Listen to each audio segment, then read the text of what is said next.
1800 hours Pakistan Standard Time. Assalamu alaikum, this is Radio Pakistan. The news read by Humayun Zebabasi. First, we'll look into the main headlines. Prime Minister has stressed the need for enhancing bilateral cooperation between Pakistan and Turkey in the health sector. Pakistan and Turkey have agreed to hold high-level Strategic Cooperative Council meeting in September to discuss and work on all bilateral matters.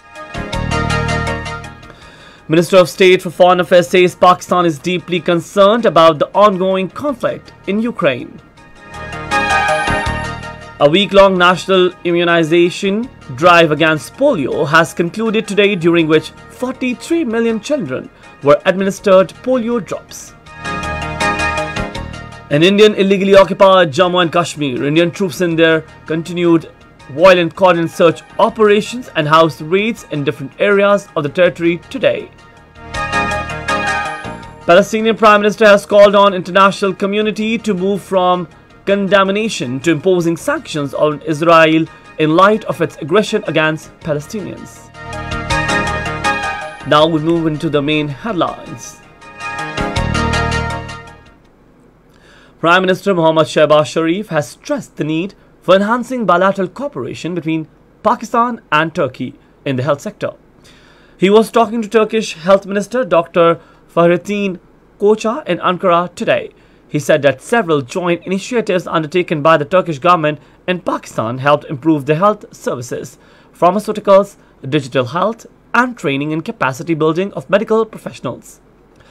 The Prime Minister also lauded the efforts of Turkish leadership for transforming the health system in Turkey in the last 2 decades. He greatly admired Turkish generosity witnessed during the 2005 earthquake and 2010 floods. He particularly appreciated the establishment of Recep Tayyip Erdogan Hospital in Muzaffargarh following massive floods in Pakistan. Congratulating the condemnable handling of COVID-19 by Turkey, the Prime Minister said that the two countries should continue to address health economic challenges arising from the pandemic and step up cooperation in vaccine development. The High-Level Strategic Cooperative Council HLSCC meeting of Pakistan and Turkey to discuss and work on all bilateral matters will be held in Islamabad in September. The understanding to this effect was reached during a meeting between Prime Minister Shehbaz Sharif and Turkish leadership in Ankara. The council consists of cabinet members of the two countries. Minister of State for Foreign Affairs Hina Rabbani Kar says Pakistan is deeply concerned about the ongoing conflict in Ukraine. She expressed these views during a ceremony held in connection with handing over humanitarian assistance to the people of Ukraine at Noor Khan Air Base in Rawalpindi today.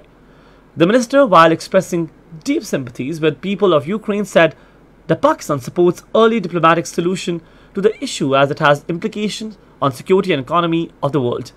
The minister said developing countries such as Pakistan are facing food and energy crisis due to Ukraine crisis.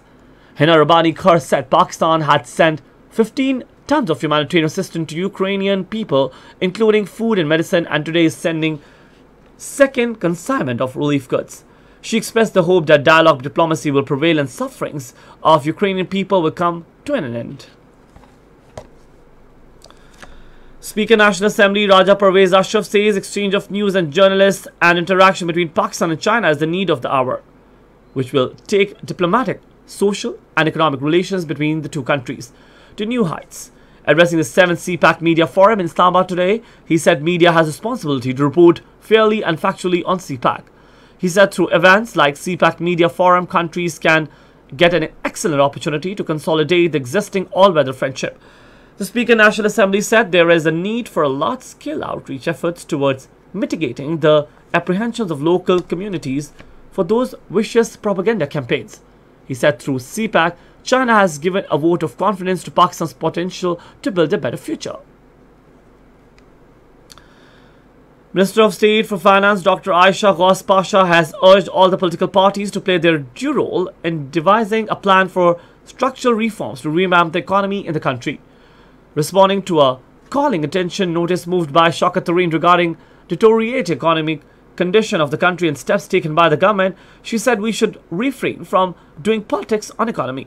The Minister of State said the government is working on structural reforms and reviving the IMF program, which was stalled in the previous government. She, however, said the government is providing assistance to low-income groups to protect them from the adverse impact of the hike in petroleum prices. Listeners, this is Radio Pakistan. Minister of State for Petroleum Dr. Musaddiq Malik has assured the oil industry that the government will solve problems faced by the industry. He was chairing a high-level meeting of all oil marketing companies and Oil Companies Advisory Council in Islamabad today. The companies informed the meeting that they have enough stock of petroleum products for smooth supply across the country and are committed to maintain the integrity of supply chain. The Minister of State assured the industry that all their reasonable concerns regarding finances will be duly taken up with the Finance Minister. He lauded the oil marketing companies for timely communication and averting any forcible crisis on the country. The meeting also discussed ways to stop illegal hoarding practices. A week-long national immunization drive against polio has concluded, during which over 43 million children under the age of 5 years receive life-saving vaccines across the country. The campaign was synchronized with Afghanistan so that children on both sides of the border receive vaccines at the same time and are protected from polio. Over 340,000 trained and dedicated polio workers were engaged in the vaccination drive to inculcate the children at their doorsteps.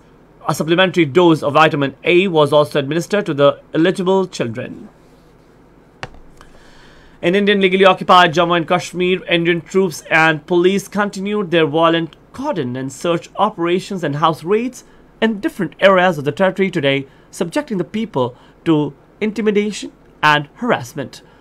According to Kashmir Media Service, the troops and police personnel conducted search operations and house raids in different areas of Srinagar, Budgam, Baramulla, Kupwara, Bandipora, Islamabad, Pulwama, Kulgam and Shopian districts and took many people into custody. The residents of several areas told the media that the forces personnel barged into the residential houses, abused the inmates and vandalized the household goods.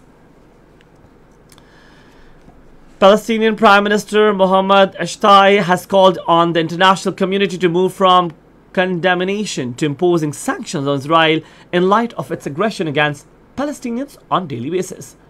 Addressing a celebration in Ramallah attended by representatives of European countries, he said Israel is acting systematically to destroy any opportunity to materialize the establishment of an independent Palestinian state through land confiscation in favor of expanding settlements. A Palestinian young man was killed and 6 were injured during clashes with the Israeli soldiers near the Nadran's West Bank city of Chanaan. In a press statement, the Palestinian Health Ministry said Bilal Kaba, 24, was killed after he was shot by Israeli soldiers in the chest and leg during clashes in the village of Yabad west of the Chanaan city.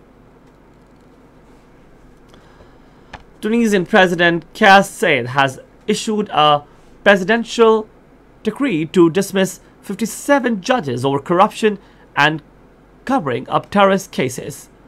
The president also pledged to publish the names of judges who disrupted investigations into a total of 6,268 terrorism files and perpetrated financial and moral corruption. And finally, the weather report in the news bulletin. Mainly hot and dry weather expected in most plain areas of the country, while very hot in South Punjab and Upper Sindh during the next 12 hours. However, rain, thunderstorm with gusty and dust-raising winds are likely to few places in Gilgit, Baltistan, Kashmir and Upper Khyber Pakhtunkhwa. Once again, we'll look into the main headlines. Prime Minister has stressed the need for enhancing bilateral cooperation between Pakistan and Turkey in the health sector. Pakistan and Turkey have agreed to hold high-level Strategic Cooperative Council meeting in September to discuss and work on all bilateral matters. Minister of State for Foreign Affairs says Pakistan is deeply concerned about the ongoing conflict in Ukraine. A week-long national immunization drive against polio has concluded today, during which 43 million children were administered polio drops. And that is the end of the news. For more news and analyses, you can always log on to our website, radio.gov.pk. You can also watch live video streaming for Bulletin, facebook.com/Radio Pakistan News Official.